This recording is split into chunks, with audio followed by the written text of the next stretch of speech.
I'm still gonna have this.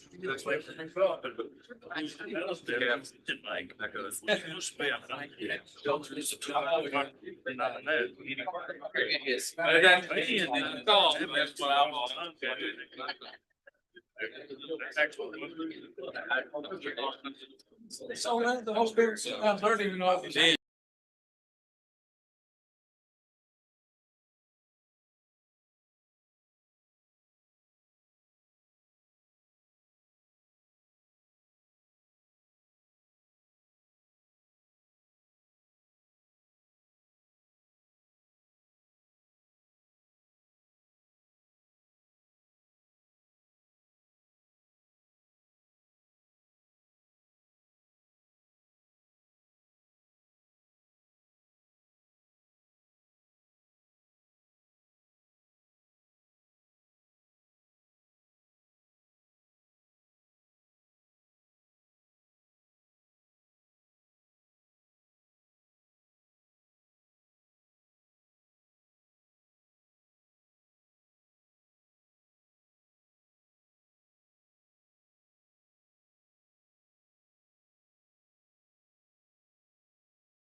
Is that, leave them alone. bud. Yes. Is that what it is?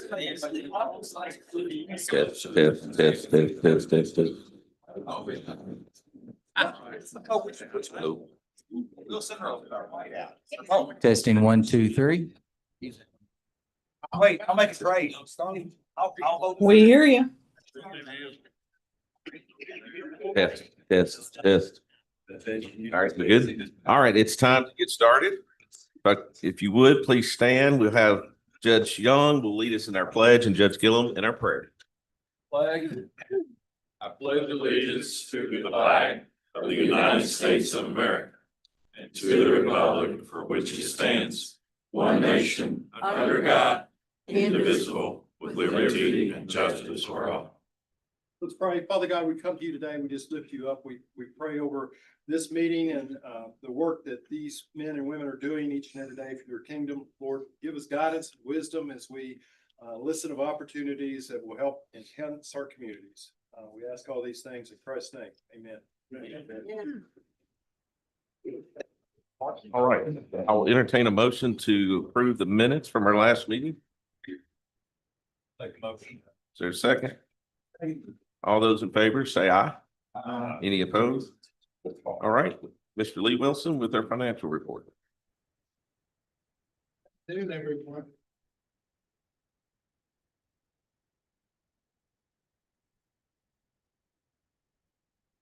Good afternoon again. As of May the 31st, we should be at 91% of the overall budget. Our actual expenditures reflect 67.82 of budgeted amounts. On the revenue side, 63% of the budgeted revenue has been accrued as of May the 31st. Mr. Chairman, if there are no questions, additions, or corrections, it is submitted for approval. All right, we got a motion. Is there a second? Second. All those in favor, say aye. Any opposed? All right. Moving to our federal and state reports. First up, Ms. Morgan Albee with Senator McConnell's office.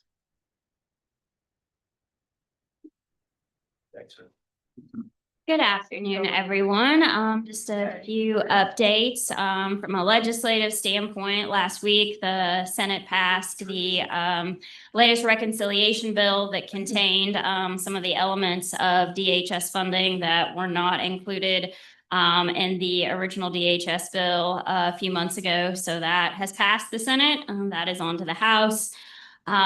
This week, one of the big items on the agenda is the extension of Section 702 of the FISA Act, the Foreign Intelligence Surveillance Act, that expires on Friday. So that is one item on the agenda. The outcome of that still a little uncertain, but that is something that is on the agenda this week in the Senate. I would also note from an appropriation standpoint, the FY27 process is fully underway on both the Senate and the House side. The Senate's a little further behind the House, but this month, all of the FY27 Senate appropriations bills should be marked up. Those markups are scattered throughout the month of June. So what actually makes it in the Senate version of the bills should be known here by the end of the month or so. And then finally, on the grants front, I know there's several open opportunities right now. I know DRA has some open opportunities, EDA, DOT. So if any of you all are applying for any direct competitive federal grants and would like a letter of support from our office, don't hesitate to reach out. The more advance notice that you could give, the better. But even if we cannot get those letters in prior for when you submit your application, agencies do routinely accept those after the deadline from congressional offices, so we can still get one in after the fact as well. But the easiest way to request that is to just shoot me an email with a description of the project, scope. It doesn't have to be too detailed, but just enough information that I can send that to the DC office for consideration. And as always, thank you. Thank you, Morgan. Next up, Mr. Austin Weatherington with Congressman Comer's office. Well, it's good to join you all again. On the House side, I'll be brief, but on the House side, we're continuing to pass the appropriation bills out of the Appropriations Committee. So when I had given my report last time, I mentioned that most of our priorities have been passed out of subcommittee. So they've now have been passed out of the Appropriations Committee. So we're waiting for a final vote on the House side. We're unsure when that timeline will be, but we'll be sure to make sure and keep our priorities and projects up to date. There are a lot of good things coming out of the Pennyroyal region. I see Mr. Burton walking in right now.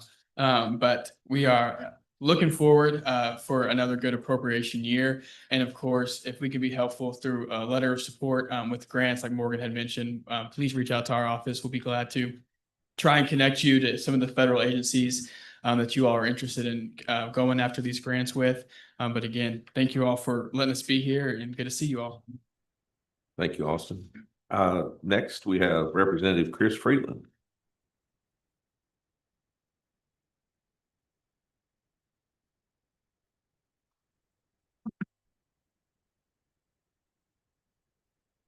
Well, thank you. I'll be brief as well. I'm Representative Chris Freeland from Lyon County, and wanted to thank you for allowing me to be here for a few minutes. And we're right now on the Kentucky House side. We're finished up with the budget. Our session ended at the middle part of April. So we just had our first interim joint committees. So A&R met this last month, and we'll be starting our interim committee meeting. So you'll start seeing a lot of the what will be happening for this next session. Will be starting in January. You'll start to see what will be on the agenda for that. You'll start to see things starting to take shape for that. So that'll be the main focus, and a lot of things here on the local level, working with the counties, with Lee, and worked a lot with the former Judge Wade White on the war on carp, and working with Judge Smith here in Lyon County, and we'll be glad to work with the PeADD and everyone else here. So,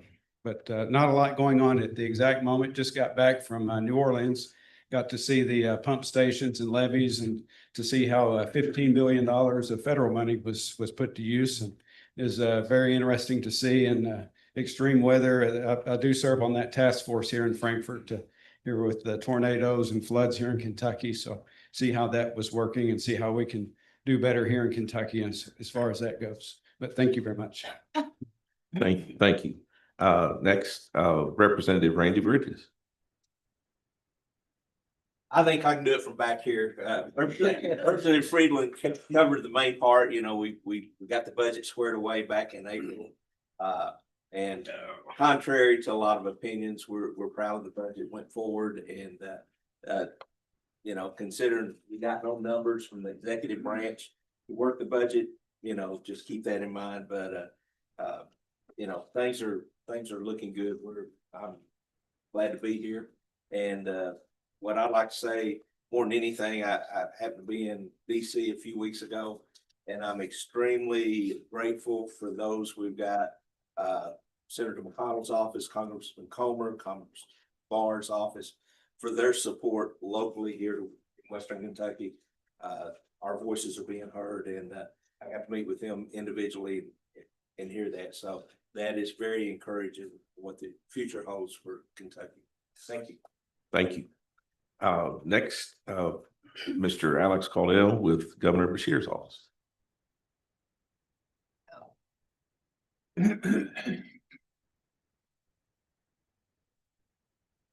Afternoon, everybody. I asked Martha Jane if she wanted to do my report. She declined, so I'm back here again. Hope everybody's doing well. Good to be with you all. Governor Beshear just wrapped up his 2.5-year term as the governor's co-chair of the Delta Regional Authority, and Governor Tate Reeves of Mississippi is the state's co-chair there. So appreciate his service. And of course, we were very privileged to have record investment from the DRA under Governor Beshear's term in that position, and wanted to recognize my friend Chayton Penley from the DRA, who's here with us. Appreciate you, Chayton.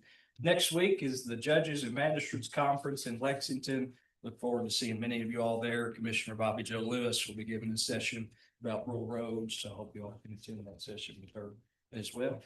Thank you all. Thank you, Alex.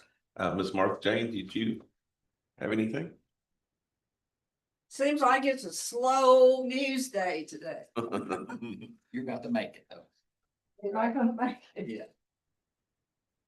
Well, thank you, and I apologize for not being here last time, but I was very fortunate to go to the congressional tour for TBA down Chattanooga. And we saw Raccoon Mountain, which is a peaker hydro unit, and you know, looking at energy today, it's a big topic now because especially with the data centers. And one thing they discussed were the small nuclear modulars, which I think everybody's on the same page that if a data center does come, they should provide their own electric and not make our bills go up. So people may not like the way that they're going about it, but still, it is what it is. And you know, it kind of reminds me of Logan County when they took 1,500 acres for solar panels. Nobody liked that either, but the people that own the farm are the ones that sign that contract. And when they do that, there's nothing any of us can do. It is going to go through. But other than that, I've just been busy traveling around and everybody telling stories about how things are going and what you're doing. Today, I got up with a crick in my neck, so I got to be my own pain in my neck, which was good. And it reminded me of when I was in office and I was talking to Speaker Richards from Bowling Green and Rocky Atkins, and I was fussing about something that we needed in Logan or Todd County. And I said, look, Speaker, in my house, I'm the easygoing one. My husband is more forceful than I am. And he looked at me and he said, phew, I wouldn't want to live with y'all. So we'll leave it at that. And thank you. And hopefully I'll see you next month. Thank you. Mr. Chayton Penley with DRA. What?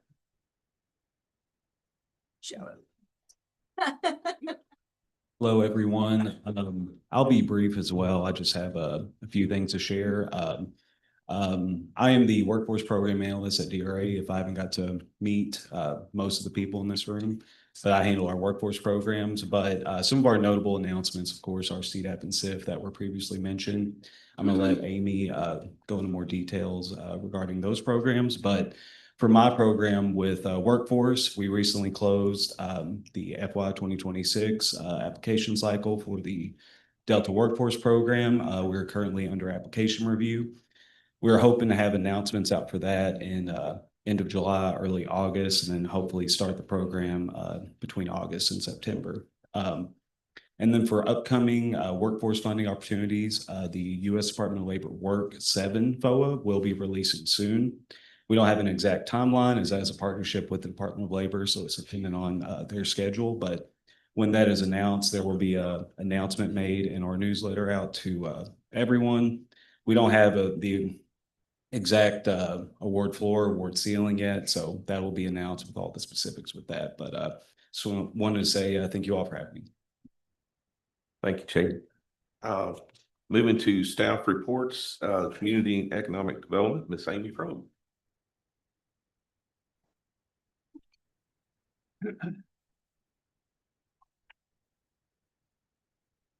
I don't know if I'm going to be quite as brief as they were. If you will, I would refer to some handouts in your packet regarding funding opportunities. We have seen this year our traditional crunch time for grant applications. In the past has been the spring, but this year we've seen that migrate to the early summer, early fall timeframe. So we're currently tracking about 13 programs that are available now to submit applications. Again, all of this information on most of these can be found in your packet, but I've got a few that I want to provide a few more details on. Here we go. As you can see by this timeline, most of our application periods have shifted over the course of the next 5 months. In June 22nd is our most immediate deadline for 3 FEMA programs, followed by June the 30th for the USDA RBDG program. The state matching grant program will open again on July 1st. And then those DRA application periods will end for CDAP on July 31st and August 24th for SIF. And then followed by CDBG in September and Land and Water and Recreational Trails in October. The three FEMA programs that are currently open primarily are for our fire departments. The Assistance to Firefighters Grant focuses on operational readiness through compliance with PPE, vehicles, and equipment. There's a little over $291 million available nationally for that program.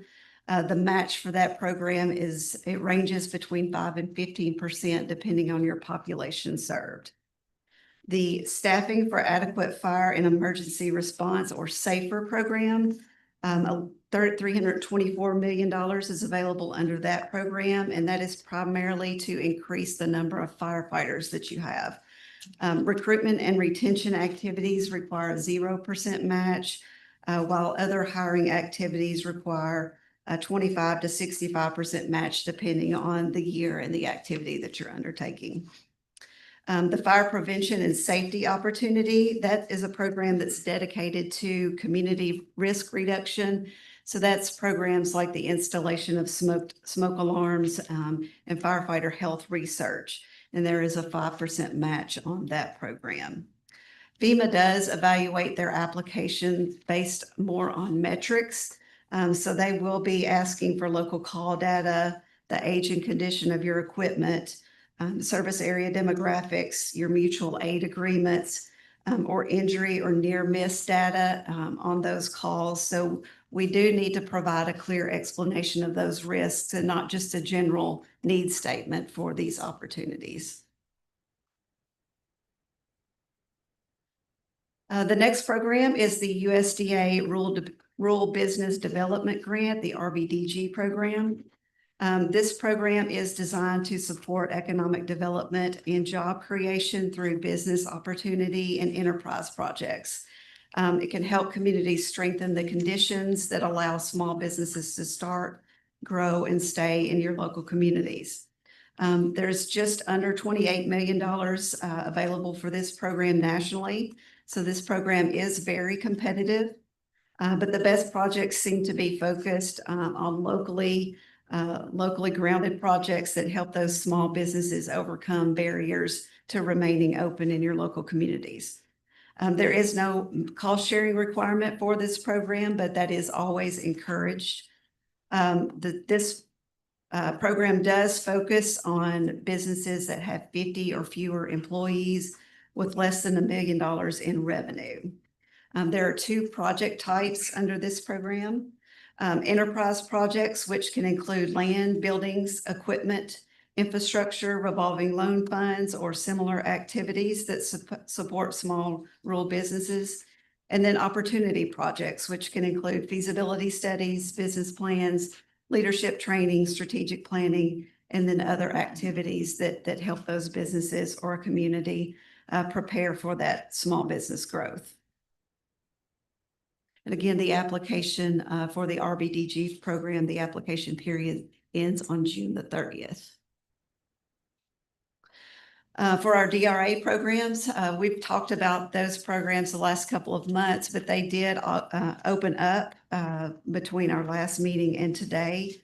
This is one of our most important tools for basic infrastructure, and that's our water and wastewater, natural gas infrastructure, transportation infrastructure, flood control projects, and workforce development projects. Under the CDAP program, there's just over $1.5 million available for Kentucky. Under that program, applications can range from $50,000 to $500,000. There is a 10% required match for all workforce activities, while match is not required for the other types of activities because all of our pennyroyal counties are considered distressed by DRA. They do highly encourage that match to be committed to those projects. The deadline for the CDAP program is July the 31st.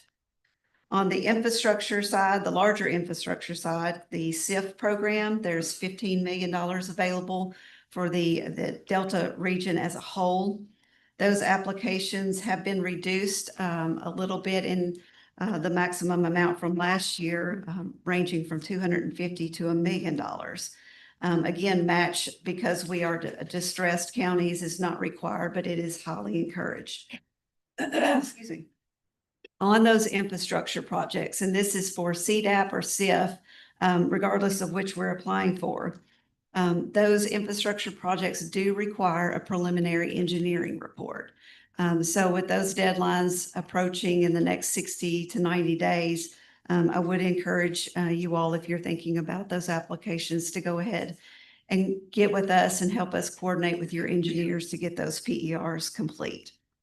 The CDAP program is really a better fit for your smaller, more targeted economic development projects with regards to those infrastructure needs, while the CIF is primarily geared towards those larger infrastructure projects. The next opportunity is the Community Development Block Grant. Again, this program provides funding for community facilities, public infrastructure, housing, and economic development activities. Every project under the CDBG program must meet a national objective, and traditionally that is done by serving at least 51% low to moderate income families and individuals. DLG has just over $25 million available this year for the 2026 cycle. We did see a shift in the focus of how that money was split up for this year. The housing allocation was increased to $4.5 million to address safe and affordable housing activities, while there was a decrease in the Economic Development Fund, and that was decreased to $3.3 million. There's $8.8 million available for public facilities projects under CDBG, and then 5.8 for community projects. The community projects and public facilities applications will be due on September the 2nd, followed by housing, economic development, and public services on January the 30th. So all of these programs have a match requirement from somewhere ranging between 10 and 50%. But our staff can help you determine where your project, if you've got one in mind, where it best fits, and determine what those match needs are. I will say that these applications have several time-sensitive commitments that are required, such as procurement of professional services, public participation, clearinghouse, and some other, again, time-sensitive activities. So the sooner we can get started on those, the better we'll be as far as hitting that September the 2nd target. As Morgan mentioned, EDA does still currently have both their disaster funds and their traditional economic development programs operating on a rolling basis. These projects traditionally have some sort of tie to job creation or workforce development activities, and all EDA projects do require a 20% cash match for their programs. On our outdoor and recreation opportunities, land and water and recreational trails, I believe I told you last month, have shifted to the fall for this year. Those application cycles will open on August the 1st. Just as a reminder, land and water focuses primarily on our outdoor recreation activities such as campgrounds, picnic areas, sports fields, swimming areas, and passive parks. Applications under land and water can be between $250,000 and $1 million. And that opportunity does require a 1-to-1 or 50% match. The recreational trails program focuses primarily on non-motorized and motorized trail development and maintenance. And those applications can be anywhere from $25,000 to $250,000 with a 20% match. Both of these programs through the Department for Local Government have a deadline of October 30th this year. So while all these programs have this mentioned match, our General Assembly this year did reauthorize the state grant program during this last budget cycle. Thank you, gentlemen, for your participation in that. But they did approve $50 million across each year of the biennium in this budget cycle. And again, the goal of that program is to ensure that your local budgets do not prohibit you from going after those federal programs. These applications will open back up in July after the start of fiscal year 27. And that those applications are accepted on a rolling basis at the first of each month. If you all have any questions about any of these programs or are interested in applying, please reach out to any of our community and economic development staff to help us help you get started on those applications and work through those applications. Also included in your packet is a review or a list of projects that were submitted for the clearinghouse. If you have any comments that you would like to make regarding those projects, please be sure to submit those to us so we can get those included in the clearinghouse review. Also included in your packet is a resolution regarding the Vision Zero Safety Initiative. This resolution relates to our SS4A project that you all have been working closely with Miss Angela Herndon on the last couple of years. The goal of that program, again, was to identify safety issues that are on your rural county roads in your communities, and then to help implement safety projects and hopefully apply for federal funds to address those issues on our roadways. So, Mr. Chairman, if you don't mind, we need to take action on that, please. Okay, so it's a Vision Zero Safety Initiative, Resolution 2026-02. Need a motion to, you got a motion? Is there a second? Second. All those in favor say aye. Any opposed? And I believe if it hasn't been sent out already, each of you county judges should be receiving a similar resolution to pass locally as well. I just want to congratulate some of our communities on some recent grant awards that have been announced. The region as a whole received just under a combined $500,000 for projects. Hawkins and Muhlenberg counties received some recycling funds. Christian, Lyon, Todd, and Trigg counties were all awarded some household hazardous waste funds. Princeton, Lyon County, Muhlenberg, and Trigg were awarded crumb rubber grant funds. And then Caldwell County was awarded a rubber modified asphalt grant, one of 3 projects in the state. So congratulations, Judge, on that announcement. And then finally, I want to close by introducing our newest staff member, who's not a new staff member. He's not a strange face to many in the room, but Kyle Cunningham. Kyle is rejoining us as our economic development specialist within the CED department. So we're happy to have Kyle back with us. Thank you, Amy.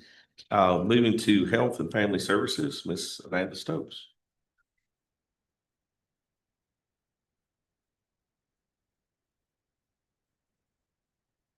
Good afternoon, everyone.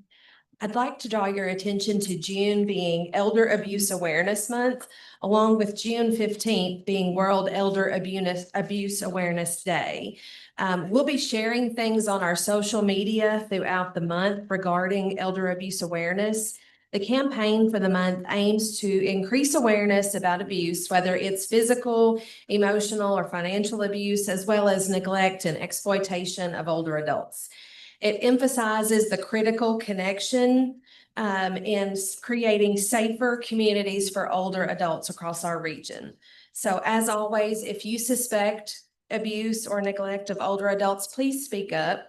Let someone know so that can be investigated. All of our older adults in our region deserve to live with dignity and respect and security in their lives.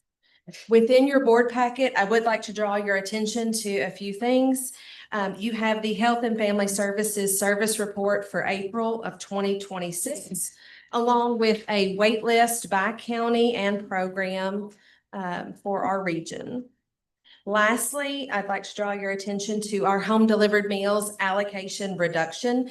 Jason has been mentioning this the last few board meetings that we've had.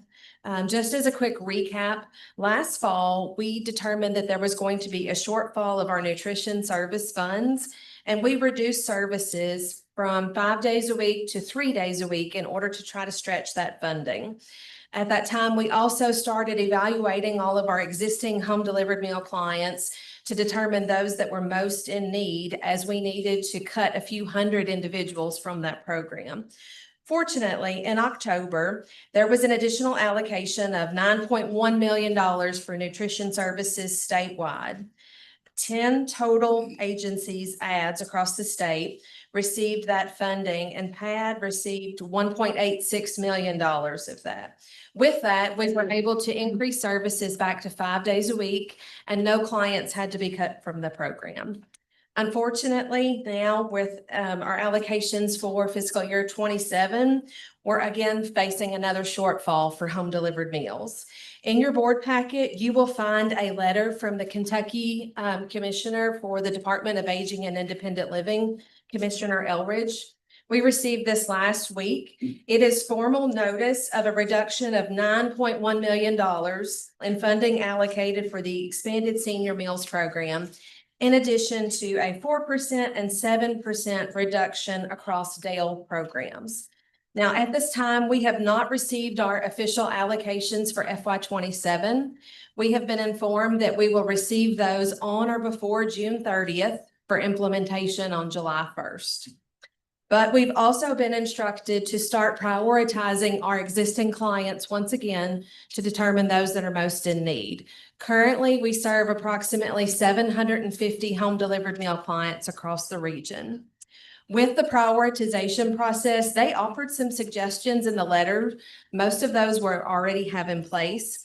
So we're looking at things like nutrition risk score, the date of the initial assessment, how long have they been on our services, if they receive additional in-home services, their proximity to the senior center, a high priority or a low priority status, and that can be determined by family support and other existing support that they have in the community, as well as any other circumstances that we need to take into consideration. So we will continue to keep you all informed, and we are strategizing multiple plans, just waiting to receive those allocations so that we know exactly what steps we need to take for the region.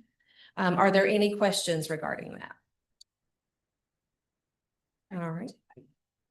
All right, thank you all, and I will go ahead and turn it over to Peyton now. Peyton, before you get started, I just want to emphasize something that Amanda said, and that is that we still haven't received our allocations. We anticipate, as she mentioned, we will receive those prior to June the 30th.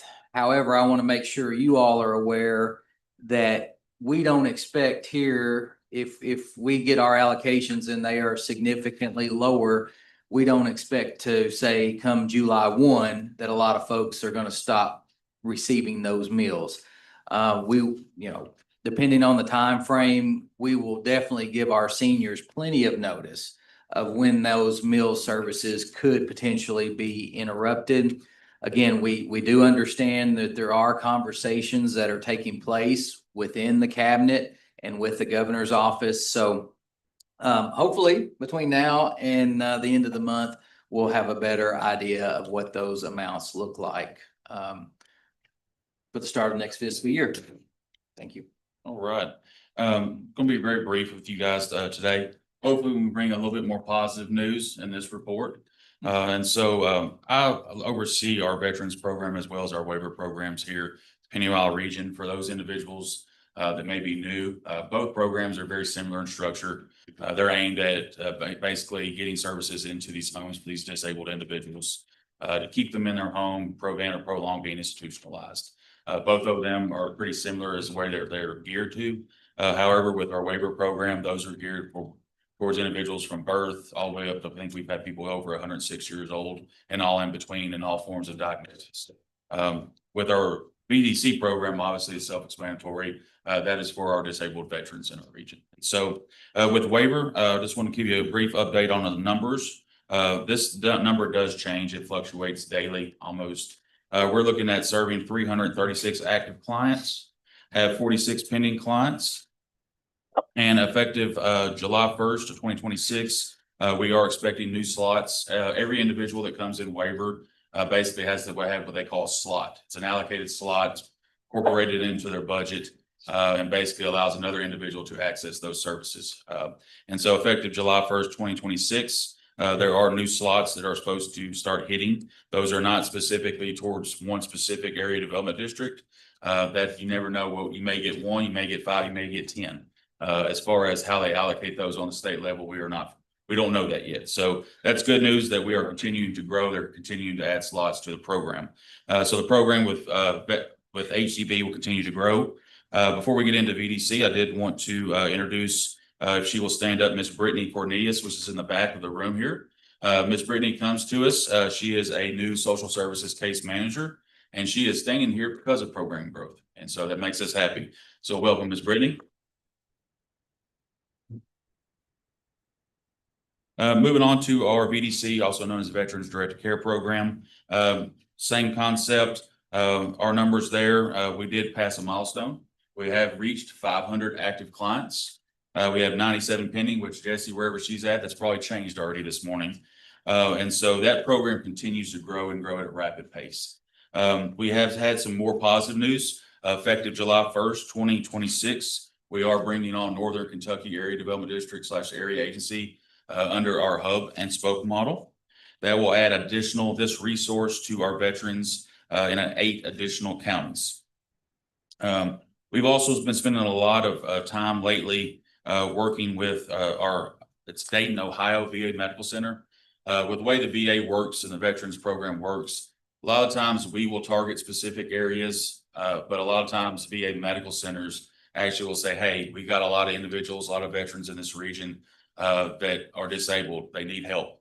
Can you guys go out there and try to find people in these areas? And so a lot of times we are tasked with that. We actually were asked by the Dayton, Ohio VA Medical Center a few weeks ago. They are having some referrals and having some veterans down there in Ohio in regions 1 and 3. Region 1, we actually were successfully had a meeting with them, I think last week. Is that right, Hayla? Last week. And there was a lot of interest from there. Still waiting on some information there, but they did seem very helpful, wanting to come under our hub and spoke model. And before I go on to the next one, hub and spoke model, bless you. Hub and spoke model basically was a designation that we received about 2.5 years ago, 3 years ago. We've always, since 2017, we've served veterans. We were the first area development district in the state of Kentucky to offer veterans directed care program. Soon after, due to the way of our proximity with Fort Campbell, we had a lot of veterans that would go to the Marion, Illinois VA Medical Center. And then we'd also have a lot of veterans that go to Tennessee Valley. And so we actually met down there in Tennessee, got asked to basically come in there and rescue it was a state unit on aging that used to be the operating of VDC in Tennessee that wasn't operating very well. And so we came in there and we picked up 4 or 5 different ads in the state of Tennessee. We were the first development district also to cross state lines in this program as well. And so due to that success, the success of the program, both program financials as well, we got asked by ACL, the Lewin Group, to be what we call as a super hub. There was 5 super hubs in the entire United States. One of them has backed out, so there is 4. And so it is something we're very proud of here that we're continuing to work. We still got a lot of work to do, but 1 of 4 being designated as 1 of 4 super hubs in the entire United States is pretty special, and most importantly, a good resource that we can provide to our disabled veterans. You heard me briefly say we are expanding, potentially looking in those 2 areas. The other area in Ohio, they're basically called Area Agency on Aging 3. That would add potentially, if we have a meeting scheduled with them, I think this week, that would be an additional 7 counties potentially. I'm not going to go into a lot about this, but as programs grow, we always got to find ways to be more innovative, to streamline processes. And so financial management staff over here, program staff, we've been working a lot behind the doors to find things that streamline the process that could help us keep up with the growth and expansion that the veterans program has seen. And so we are continuing to work on software development. Certain pieces are already out there and being utilized. However, there's a lot of more things that are a lot more promising that are on the horizon soon as well. We are also, and this one probably falls more on financial, but looking at also implementing an electronic system for timesheet processing. If anybody's ever dealt with timesheets that are on the hard copies, it's not good. It's more simple to use an electronic system to process these. It's much easier on everybody involved, including the client, including program and financial staff as well. As far as before I close here, I just wanted to say that as of July 1st, 2026, the Veterans Directed Care Program will have an outreach of 203 counties across the United States under the Penny Rile Area Development District. And so, thank you. And so there's still a lot of work there, still a lot of ideas there, but most importantly, wanted to thank the financial management staff, the program staff, Mr. Jason, the board of directors for your continued support. We're doing God's work. And I believe that, and I do believe that this program has a bright future. So just want to say thank you to everybody involved. Still got work to do, but thank you for everything so far. Thank you, Peyton. Next, with the West Kentucky Workforce Board, Ms. Tammy Hyde. Thank you. Good afternoon. She'll ask me to announce to the judges, be on the lookout for an email from her or Cindy Massey one. It's almost time for our annual consortium meeting. Usually we can do that by Zoom. So she'll be sending out a date and time for that coming soon. We hope to do that before the end of June, as we need that for July 1 to roll out. Earlier this year in February, we sent out some requests for proposals for services for the West Kentucky Workforce Board. One of those was for direct service provider that has been awarded to the Purchase Area Development District. They provide services at our career center for any participants who are interested in any of the programs that are operated under the Workforce Innovation Opportunity Act, under our DRA grant, our Putting Young Kentuckians to Work grant, or any of our national emergency grants that are run through the federal and state. That all happens at our career center as our individuals come in for services. We also host hiring events and job fairs at those career centers, and they participate and help with those. Another request for proposal was for a one-stop operator that also was awarded to Penny Rile Purchase Area Development District, and they oversee some of the operations of the career center and the day-to-day activity that goes on there as directed by Sheila, who is the workforce director. And then the third request for proposal is for youth contracts. We had 4 youth contractors, and those 4 applied again and were awarded. 3 of them are out-of-school youth contractors awarded to Madisonville Community College, Hopkinsville Community College, West Kentucky Community and Technical College. They service individuals who are 18 to 24, who are out of school, who have barriers and have challenges seeking employment or getting extra training that they might need to get back into the workforce. So they assist and help with those. The 4th contract was awarded to Christian County Board of Education. It's an in-school youth program, and it's the only in-school youth program we have in our 17 county area. We cover 17 counties of the Purchase and Penny Rile areas for the West Kentucky Workforce Board. So they operate and serve that and help those in-school youth by assisting them with co-op jobs, additional training for barriers that they might have to be able to upskill them to get them ready for either college or to get into the workforce. A couple of exciting things that we have going on are we have a Delta Regional Authority grant. It's one of our workforce grants, and we worked with Amy and Jason on applying for this grant, and we are excited about it. We've been operating it since January. We have 35 to 40 individuals enrolled in this grant. Some have completed and already employed. We're serving them in things such as putting them into lineman training.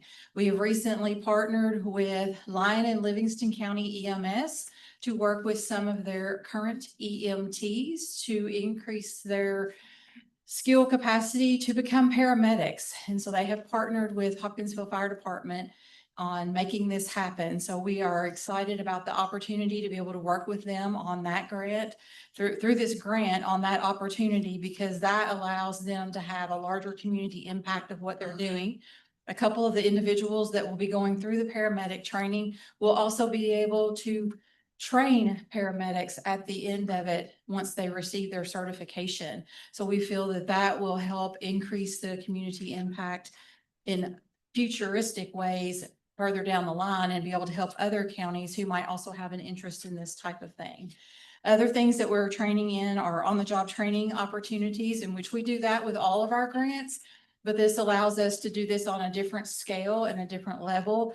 We've been able to help some of the smaller business individuals that we might not always have been able to help. They're coming to us and saying, hey, what can we do here? How can you help us? And so we are excited to be able to work with them and get them the employees that they need and get them the skill set that they need to be able to start a career path for the individuals that they're working with. We also want to thank our state legislatures for the opportunity for the Putting Young Kentuckians to grant that we've had the last couple of years. And to say that we are excited that we are getting the funding again for the next 2 years. While it will be half of what we had received the last 2 years, we're still excited to be able to do that. In the last 2 years, we've served 175 individuals. We've put people into short-term training. We've done on-the-job training.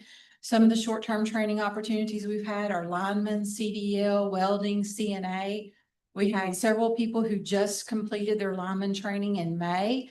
All of those have gone to work with local utility companies such as Groves and Five Star and Davis Elliott. And from what I understand from some of our local utilities, they kind of start there and get a little bit of experience. And then our utilities such as Pennyroyal Electric, HES, Hickman Electric, different ones like that, will hire them from there based on the experience and knowledge and background that they have. So we are pulling a full circle. We're helping people find their pathway and do what works for them. And then we're bringing them back home to work in their local community. And that's seeming to work well for everybody. So we are excited about our next 2-year opportunity for this grant.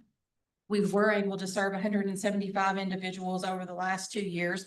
We know we probably won't be able to serve that many individuals the next 2 years with this same funding because it's less, but we will certainly do our best to serve all that we can and help our community and increase the impact of what we have. Thank you. Thank you.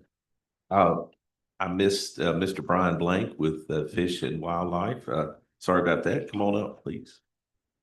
Okay. Save the best for last. Thanks, Jason, Mr. Chairman. Well, we don't get upset about indoor things when we get left out. It's if we're outdoors, we don't get involved. That's when we get upset. So, but thank you for giving me some time today. This past Friday, we graduated our largest law enforcement class we've ever graduated in the history of the agency. And that was one of Commissioner Storm's biggest priorities when he landed. So we're calling them the Michael Jordan class. We graduated 23. And I'm happy to report that Caldwell County, Christian County, Lyon County, Livingston County, Muhlenberg County, and Trigg County are all slated to get those game wardens from out of that class. So Martha Jane, no more poaching at night. Gonna keep an eye on you. The other thing is this Thursday, the 11th, I don't know if any of you will be there, but I'll be presenting at the PBA conference in Bowling Green. And then next Wednesday and Thursday, I look forward to seeing you all at the summer joint session. The last thing I wanted to add is as we talk about food insecurity and senior meals and trying to make all those things work, that Hunters for the Hungry program is out there. It's a great program.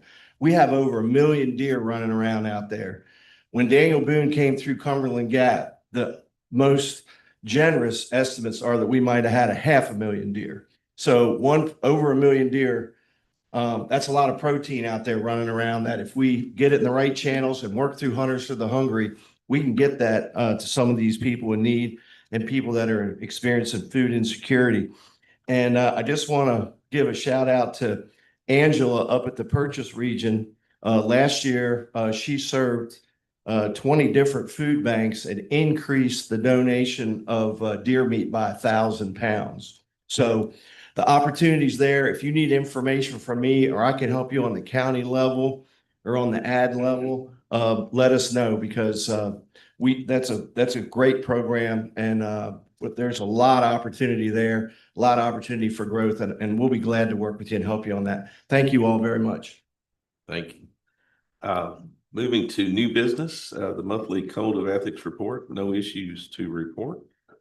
Now we have a nominating committee report from Judge Stan Humphreys.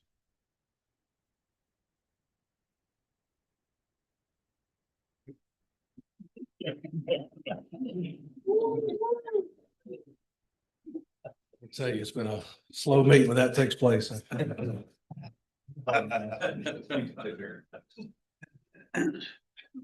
it in larger print. That didn't matter, Jason. You didn't tell me about business until I got here, so. Anyway, the nominating committee met this morning. And this is the report from the nominating committee as of June 8th, 2026. Citizen members serving on the Penarol Area Development District Board of Directors are nominated by the county judge executive or mayor to serve 3-year terms. The nominating committee is appointed to review the list of names provided for board members whose terms are expiring.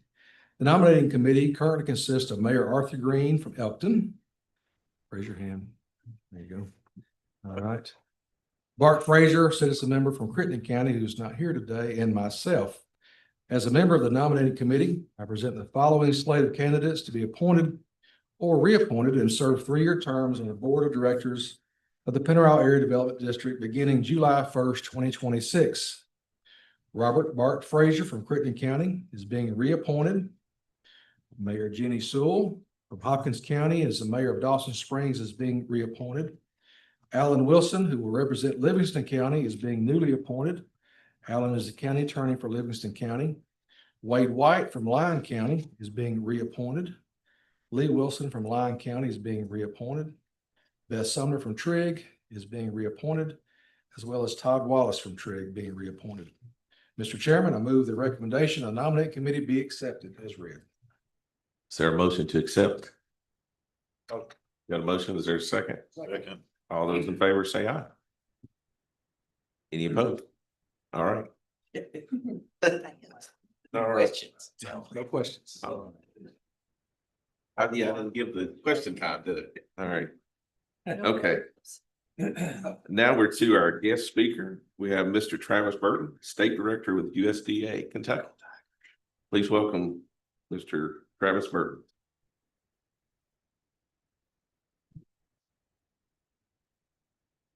Got nervous. I didn't think I was going to get as many applause as Stan did. So I was pretty worried, but well, thank you all so much for allowing me to be here today.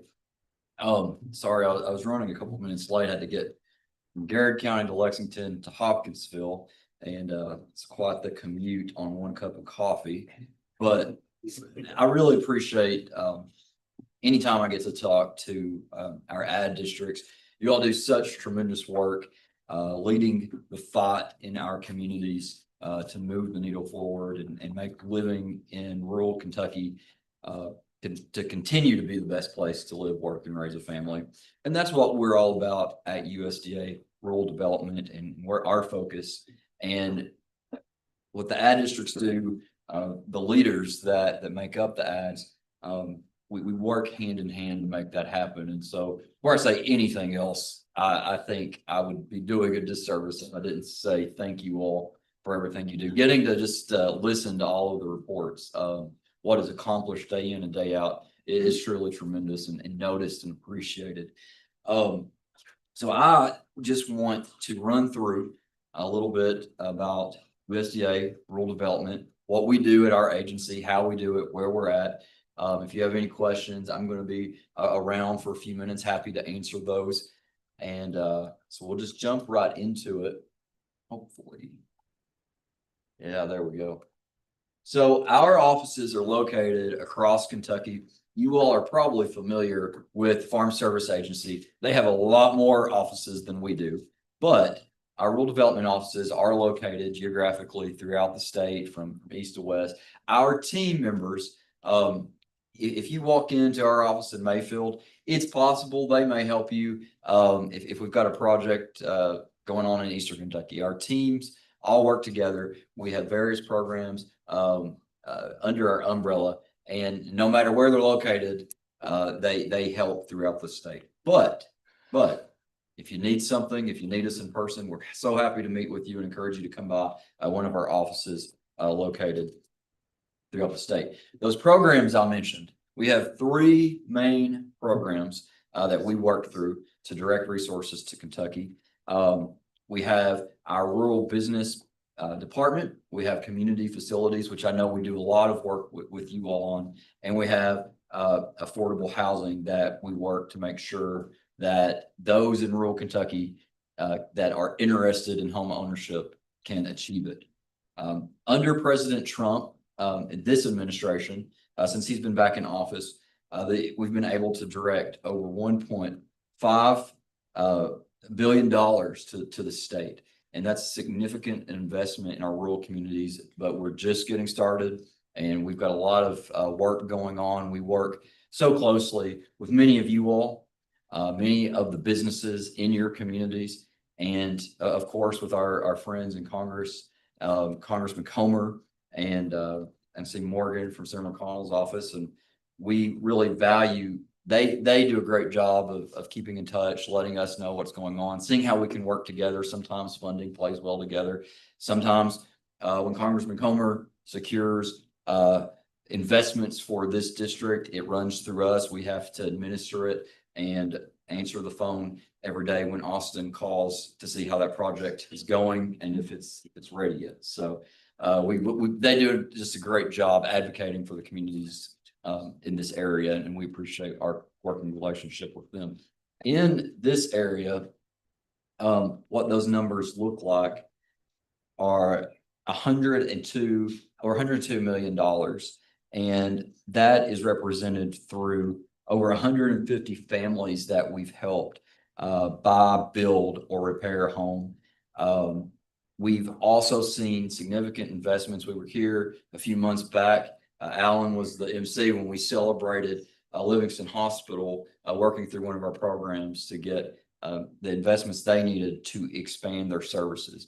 And expanding healthcare and access to quality healthcare, you all know how important that is. So for us to be able to celebrate that here in Penny Ryle was a really significant day. Something we're excited to see playing out. It's going to be a huge impact, not just to that county, but we believe to the entire region. Farmers first. So we're thrilled to be able to have the chance to be at the United States Department of Agriculture and focused on agriculture. What is good for agriculture is good for our rural communities. They're intertwined, and policy making now at the USDA, kind of got away from focusing on the American farmer, on the needs of agriculture. So that policy making decision has returned to thinking about that first and foremost. And we see different every week. Secretary Rollins does an amazing job advocating for our farmers throughout the country. We're trying to do that here in Kentucky as well at USDA Rural Development. But one of the things, before I get to what we're doing in Kentucky, just for an example, one of the new initiatives that was rolled out not too long ago was the One Farmer, One File modernization. And that means if you come to USDA, you're a farmer, you meet with FSA, or we have several programs we work directly with farmers with. There's going to be one file. We all know, and you all know better than most, working with the federal government requires a lot of paperwork. And when it comes to our farmers, we're trying to do better across the board on that, but especially when it comes to our farmers. So that One Farmer, One File is as it's being rolled out, we're hoping that'll make dealing with USDA just a little bit easier.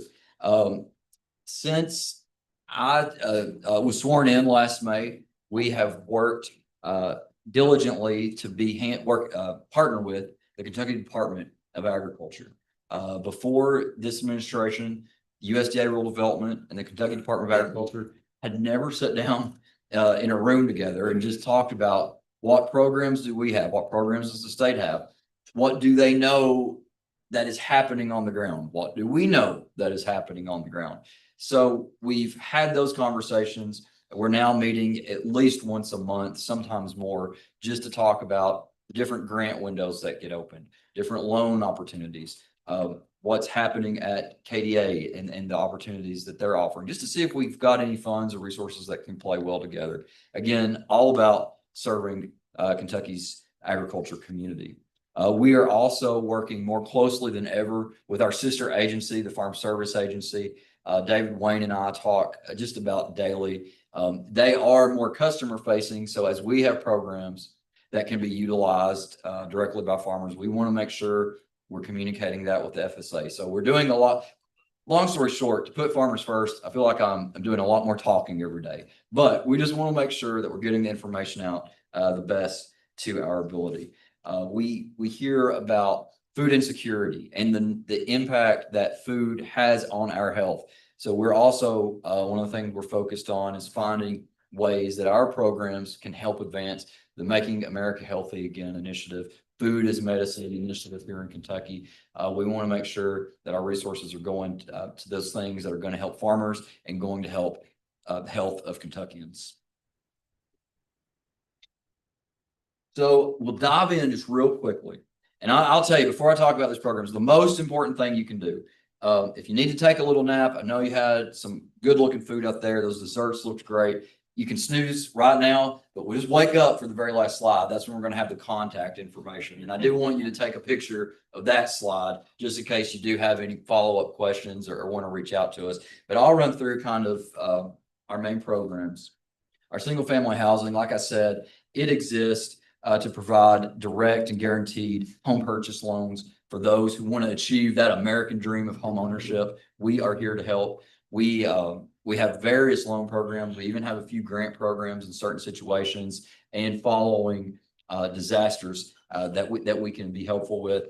Here in Penny Royal, like I think I already mentioned, but we've helped at least 150 families buy a home through our programs and helped over 13 families make necessary repairs to their homes. So it can be low income up to middle income. We work with the elderly, and we have a team that will do everything they can to make sure that they are there to help with that paperwork and get individuals through. Our water and environmental programs and community facilities, again, something we work closely with you all on, but eligible projects really range in what they can be, from engineering to legal and administrative, repairing lines and resiliency. We face a lot of natural disasters here in Kentucky. We've got to have water systems that can withstand those. We understand that water, it's important to have our continuous service. So when someone turns on their tap water, it runs, or else you all hear about it. But outside of that, it is so vital for economic development. You have to have access to quality water before you have anything else. And we want to make sure we're doing everything we can to make sure that is present in rural Kentucky. Our community facilities programs, we see a lot of conversations around these to improve public safety, to improve entities that serve entire communities. If you have a repair you need to your courthouse, this may be the program for you. If you want some new equipment for your law enforcement entity, we can work with you. We sometimes have grants. We don't have them all the time. That's the most popular question I get is, I need a new police cruiser. I need some money, and we want to get you that money, but we have to kind of watch. So one thing I will advise is that if you are interested in community facilities, go ahead, start the paperwork, have it ready. Last year, for example, we had about a 2-week window that we were able to work with communities to apply for grants that could be used for equipment purchases. We got several done, but honestly, the ones that were successful were ones that had already started an application. It's hard to start those and do that turnaround, but we will do our best. And again, if that's something you're interested in, we'd love to talk to you. And this was the program that we were able to help Livingston Hospital. We've seen some other success stories as well when it comes to community facilities. Of course, Livingston's the most recent one when it comes to hospital success. Out in the East, we were able to secure needed resources so that Pikeville University could build a brick and mortar dental school. The eastern side of our state struggles with having access to dental care. This school is going to train students to go out, serve that region, and address that need over the years to come. So that was one we were very excited to celebrate as well. Telecom, we have various programs that open up from time to time. We are committed to closing the digital divide, and this is the way we do it.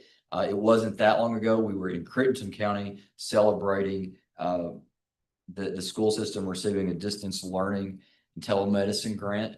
They're going to be able to modernize the equipment they use to educate their students and for their staff to use to serve students. So we were excited to join them in Rocket Stadium for that announcement.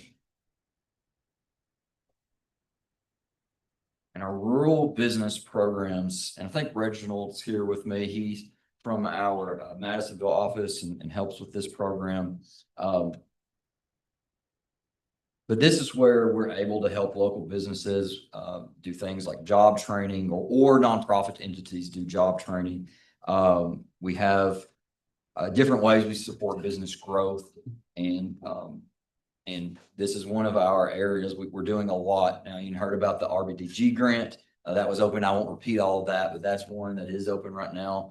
We're seeing a lot of interest in that. But our bottom line is rural business areas exist to help grow businesses and create jobs.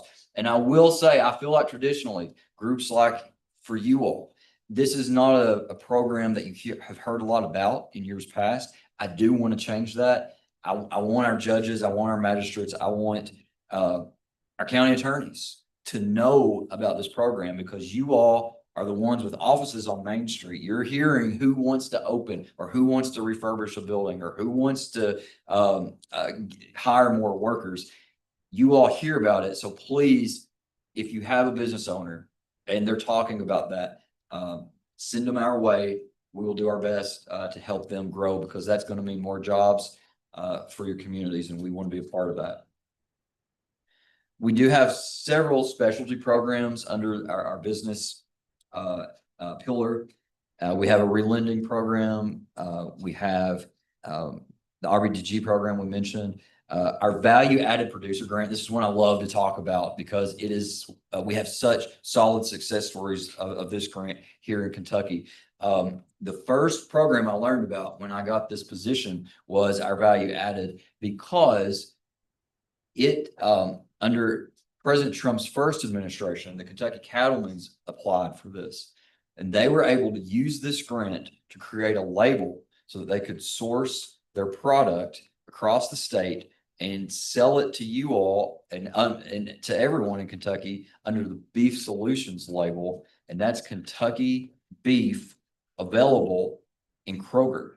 That's a huge market for our farmers in Kentucky. So that's a major success story.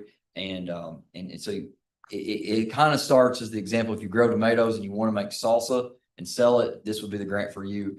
And that's absolutely true. But we've seen instances of that all the way up to what the cattlemen were able to do by getting their members' product on the shelves in Kroger.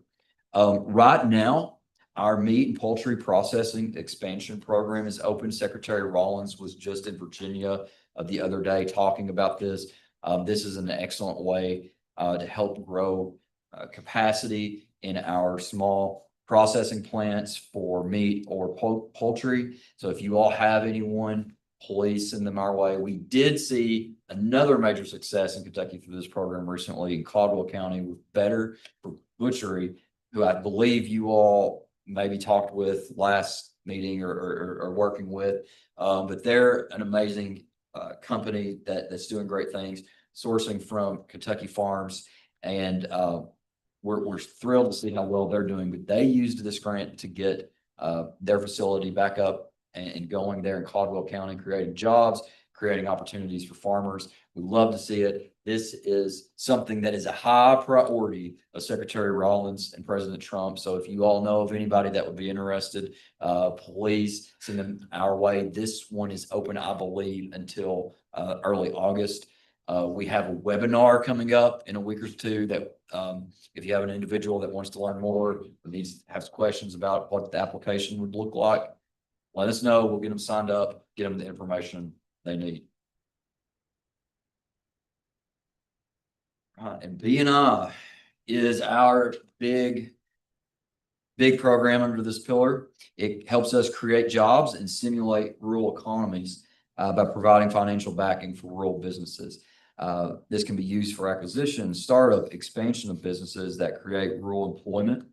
The lender and borrower negotiate terms, and it can be up to 25 million on that guaranteed with 80% guaranteed. Very popular for bigger projects. We've seen a lot of distilleries use this.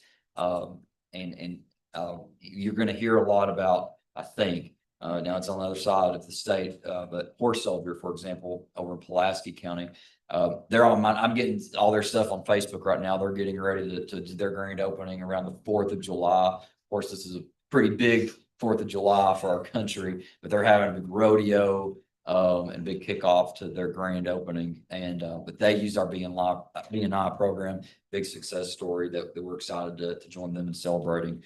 And I would say this, if you're not just thinking about, hey, we've got a company that maybe needs a little bit of capital to get started so I can get them to my community. If you have community banks that would like to talk to us about getting involved with this program, they love it. It's a win-win for them. Send them our way. So again, I can't say it enough. Thank you all for having me. I want to continue to work closely with our ads, with you all, your counties, and anything we can do. Please do not hesitate to reach out. So if you dozed off, here is the most important slide. If you want to get a picture, it's got our contact information. That's our office number. The email, I recommend, if you can, shoot us an email if you have any questions. It just, that way I can quickly get you to the person that can get you the exact answer you need. But we want to work with you. We, again, appreciate everything that you are doing. And I'm honored to have the chance to work with you all as we continue to make rural Kentucky the best place to live, work, and raise a family. Thank you all so much.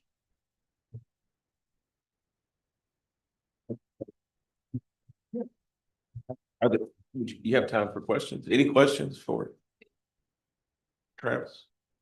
Guess not. You did a great job. All right. All right. Thank you all. All right, we'll turn it over to our director for his report. Well, Director Burton, thank you for being here with us today. And I'll just say this, we haven't had a state director that's been as active here in West Kentucky as we do in Director Burton. I don't know if it's because Judge Young keeps him down here and keeps him busy, or if it's because of Austin. I think Austin was worried you weren't going to recognize him, but thanks for doing that and keeping him happy. But thanks for being here, and really appreciate the partnership with you and your staff. Just a couple of announcements, a couple of reminders, really. Our executive committee, those of you all that are on the executive committee, we will be meeting in this room next Monday for our annual budget session. Again, that's right here in this room next Monday. And then we'll be bringing the budget to the full board then at our July meeting. Melissa asked me to mention the board training. We still have a few individuals that haven't completed that online training that we need you to complete prior to the end of the month. That will help us keep us in compliance with the Department for Health and Family Services. Another thing I need to do, we've introduced some new employees. We have a couple more we need to introduce, and I'm going to let Hayla, our Deputy Chief Financial Officer, do that real quickly. Have Mackenzie Travis, if you'll stand with us. She has been interning with us for a bit, but she's a recent graduate from Murray State, and so now and beside her is Maya Pridgeon. She is from Massachusetts originally, but is also from Clarksville, and she has just joined our BDC team with the growth payments mentioned, and Mackenzie is going to be taking on some AR and some other roles here in our admin department. All right.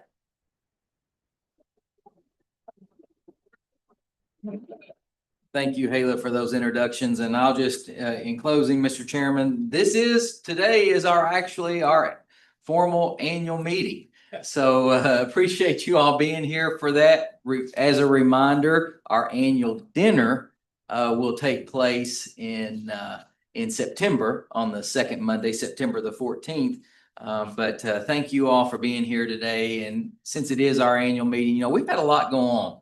in FY 26, just that as you all have in your respective communities. But I just want to say thank you for your all's leadership and your support of us here at the PeADD. We could not do what we do without your leadership, but we really couldn't do without those folks that are sitting along that wall over there. And that's our team here at the Area Development District.